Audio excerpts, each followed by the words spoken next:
Texas is desperate to quench its thirst.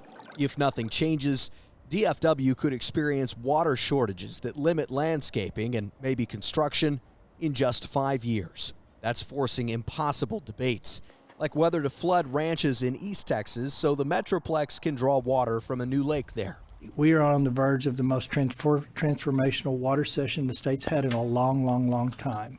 State lawmakers are meeting right now, working urgently to solve Texas's supply and demand problem while the state has cash to spend.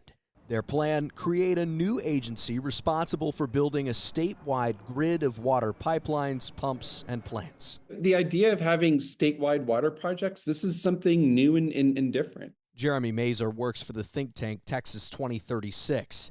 He says state leaders have been talking about doing this since at least the 60s, but it's been too expensive. It was a lot cheaper to send a couple astronauts to the moon than to build these large state water infrastructure projects. But new technology can cut the cost, and the legislature is now prepared to pony up. Lawmakers plan on investing between $2.5 and $5 billion this session to kickstart the projects.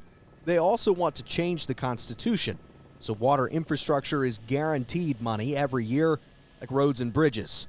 It's the kind of approach local water managers have called for. We need to go back to those old ways of looking at things and say, the state really needs to make an investment here.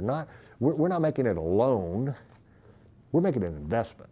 Lawmakers have not yet filed the bill, but you would get to vote on their final plan in November.